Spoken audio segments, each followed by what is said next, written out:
Bonjour à toutes et à tous, je suis ravie de vous accueillir pour une nouvelle émission d'Art et Marché, l'émission qui vous ouvre les portes du marché de l'art. Et pour cette édition week-end, cap sur la Chine où vient de s'achever la Shanghai Art Week. Il y a eu la 15e biennale de Shanghai, la foire Art 021, l'incontournable West Bund Art and Design. Donc après les semaines de l'art à Londres et à Paris qui ont affiché de très beaux résultats, la Chine continentale suit-elle cette même dynamique? Le marché y montre-t-il les mêmes signaux de reprise? On en parle avec Caroline Boudéen, qui est journaliste, critique d'art et auteur de l'essai Le boom de l'art contemporain en Chine, publié aux éditions de l'Aube et qui nous revient tout juste de Shanghai. C'est parti pour Art et Marché.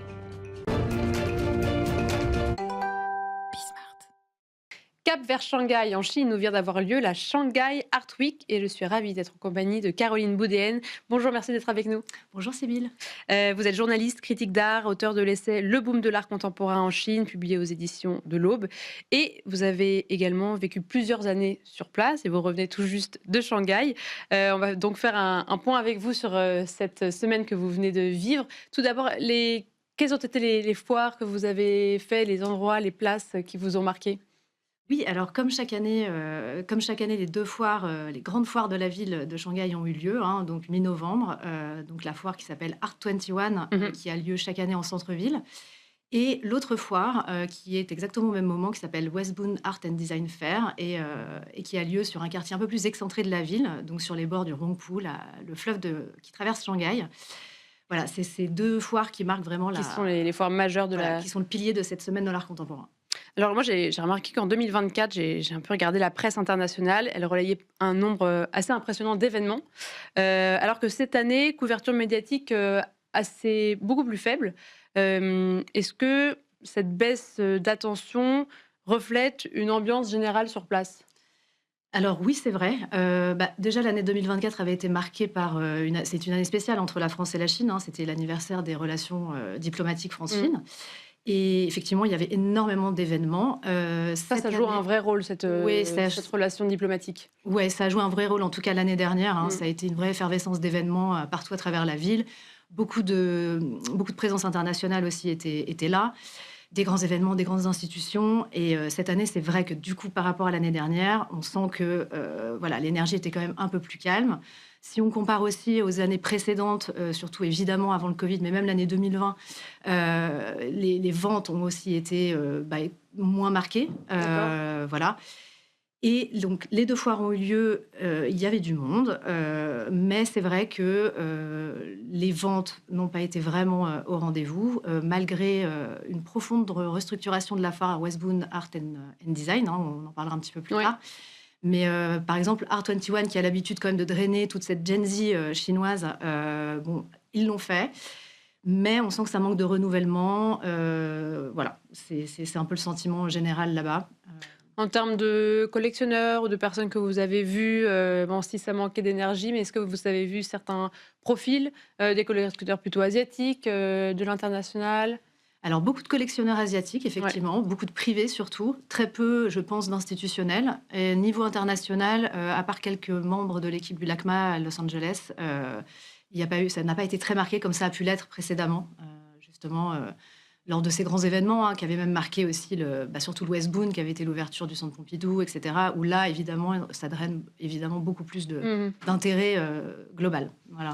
Et en termes d'esthétique, on est toujours sur... vers quelle évolution ça prend? Est-ce que c'est quelque chose qui est déjà destiné donc, à ces collectionneurs asiatiques qui viennent?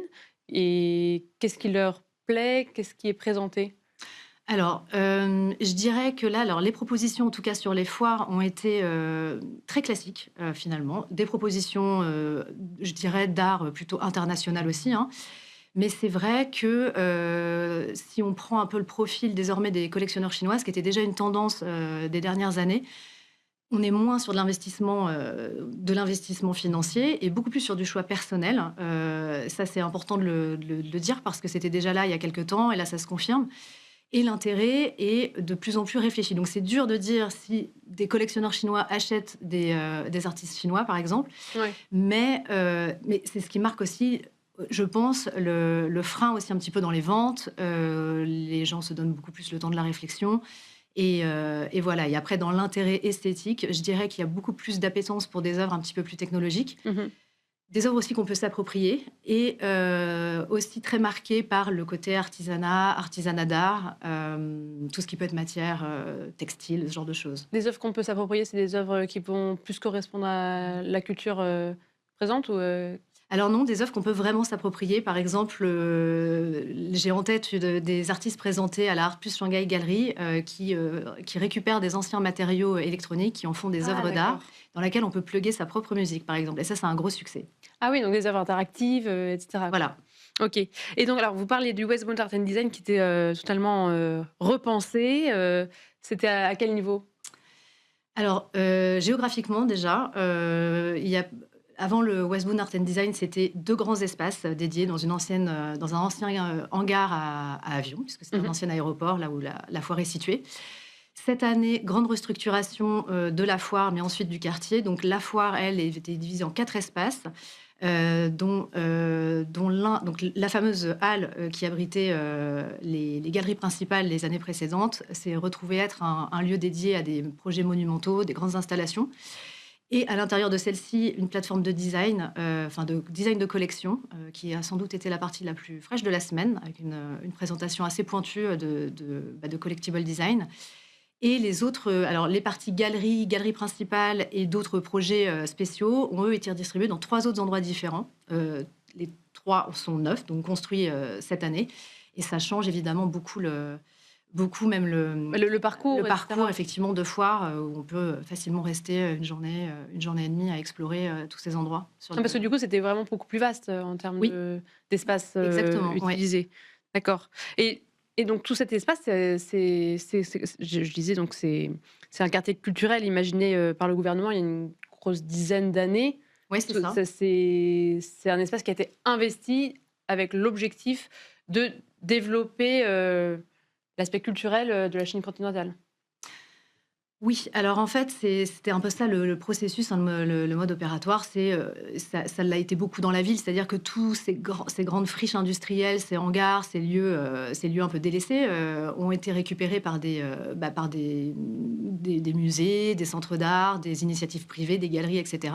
Ça s'est produit dans d'autres secteurs de la ville et le Westbound, évidemment, a fait partie de cette opération, avec le Centre Pompidou aussi qui y est arrivé, Tank, beaucoup de galeries. Mhm. Effectivement, c'était devenu depuis 10 ans le pôle culturel de la ville, enfin je dirais le nouveau pôle culturel de la ville. Il y en a eu d'autres avant, hein. Et puis là, évidemment, depuis un an, grande restructuration, hein. C'est assez brutal, hein, d'ailleurs, quand on y pense, ça s'est joué sur un an. La plupart des galeries ont été sommées de partir. Des institutions aussi. Il ne reste que le Centre Pompidou et puis Tank Shanghai, Ouais. qui est juste à côté, ouais. Et là, de grandes entreprises de tech sont arrivées, donc ont pris possession de beaucoup de lieux, mais pas que. Il y a aussi c'est devenu un quartier résidentiel, en fait, et très lifestyle, avec des restaurants, des marques. Voilà. Mais c'est un peu comme ça que ça se passe, et en général dans Shanghai. Donc, c'est effectivement un changement de modèle. Mais c'est quelque chose qui correspond de toute façon à la dynamique de la ville. Oui, c'est ça le côté, l'ADN de la ville, à chaque fois, c'est vrai que vous disiez dans votre livre que vous arrivez quelque part, 6 mois plus tard, il y avait quelque chose d'autre. Dire les choses bougent tout le temps. Voilà, c'est ça en fait. Il y a jamais... En fait, ça bouge tout le temps. L'immobilier, enfin la pression immobilière redistribue les cartes à chaque fois. Et ce qui fait qu'en fait, la ville a toujours eu elle est polycentrique en termes de quartier culturel. On ne peut pas se D'accord. dire que ce quartier-là sera le quartier culturel de Shanghai pendant 25 ans, ça n'existe pas. Enfin, Oui. voilà. Donc c'est le jeu un peu des. C'est pas un état d'esprit Eh ben non. chinois, en fait, tout Non, simplement. non. Ben, oui. Et du coup, ça s'est ressenti au sein de la foire, cette nouvelle infrastructure, ce nouvel environnement qui est moins culturel? Oui, d'ailleurs, c'était pas désagréable non plus parce que le Westbound, au tout départ, était donc réservé aux galeries et centres d'art et il y avait très peu de cafés, de restaurants, et cetera. Donc en fait, le moment de l'année où il y avait cette foire, c'était très fréquenté, très apprécié. Mais le reste de l'année, en réalité, il y avait pas grand monde sur cette portion-là. Et finalement, les gens qui venaient ici étaient plutôt des gens qui venaient se promener le week-end, en famille, et cetera. C'est le long des berges, c'est agréable. faire du sport, il y a des jeux, etc. Ensuite, quand on est, quand on est professionnel, c'était très compliqué quand même de faire venir des collectionneurs le reste de l'année. Là, c'est quand même différent. Alors, évidemment, là, il y a presque plus d'institutions culturelles et ça s'est retransformé complètement. Mais c'est vrai que en période de foire, par exemple, c'est ce que je disais au tout départ, on peut passer une journée ici, c'est très agréable. Oui. On peut manger, s'arrêter, prendre son temps, revenir. Avant, c'était quand même, c'était un petit peu plus rude pour parcourir tout ça. Et peut-être aussi l'opportunité de créer des nouvelles dynamiques, surtout que dans votre livre encore, vous parlez beaucoup de l'aspect événementiel, happening, que les Chinois aiment beaucoup. Peut-être que justement plus de restaurants, mêler tout ça avec des galeries, etc. Donc peut-être un peu moins de galeries, mais mélanger tout ça, peut-être que ça fait quelque chose aussi qui est plus adapté à la population chinoise. Oui, absolument.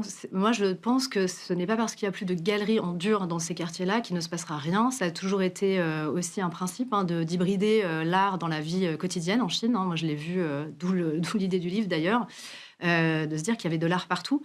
Donc là, par exemple, dans un des centres commerciaux qui a éclos sur le West Bund, il y avait déjà des installations mêlées aux différentes boutiques de marque ou aux différents restaurants. Donc je serais assez surprise que ça ne continue pas dans ce sens-là. Et ce qui caractérise effectivement bien la ville. Est-ce qu'on sait où ces galeries-là qui sont parties du West Bund vont? Est-ce qu'il y a un nouveau quartier culturel qui va être pensé? Est-ce qu'il y en a un précédent qu'elles rejoignent? Comment ça va évoluer, vous pensez? Alors oui et non, c'est-à-dire que là, il y a un grand retour, mais déjà depuis plusieurs années sur le Bund historique de la ville, qui correspond a priori le mieux à tout ce qu'on disait avant, c'est-à-dire un cadre assez parfait pour pouvoir découvrir la ville, tout le cadre restaurant, etc. Quand on visite Shanghai, on est automatiquement, on passe forcément sur le Bund, c'est ce qu'on a envie de voir. Et puis, donc, beaucoup de galeries se réunissent ici. Évidemment, il va y avoir aussi d'autres friches ailleurs, et pour répéter un peu ce mode, je pense modèle, oui, voilà, ça se répétera. Et puis ensuite, il y a beaucoup d'installations maintenant aussi sur les campus de marques. Voilà, encore une hybridation, mais un petit peu différente. Et notamment aussi dans des villes qui sont proches de Shanghai et qui commencent à se rapprocher, puisque Parce que ça s'étend. Exactement, comme la ville de Hangzhou à côté, qui deviendra à mon avis très rapidement une grande banlieue de Shanghai, où là c'est quelque chose qui se développe énormément. Voilà, donc avec de nouvelles écoles d'art, de design, de mode, ce genre d'endroits. Et où, du coup, aujourd'hui, il est plus intéressant quand on est une institution, etc., ou un artiste, ou une galerie, d'aller s'y installer, puisque les loyers sont encore moins chers que dans Shanghai. Et voilà, c'est un petit peu comme ça que c'est en train de se développer. Ouais.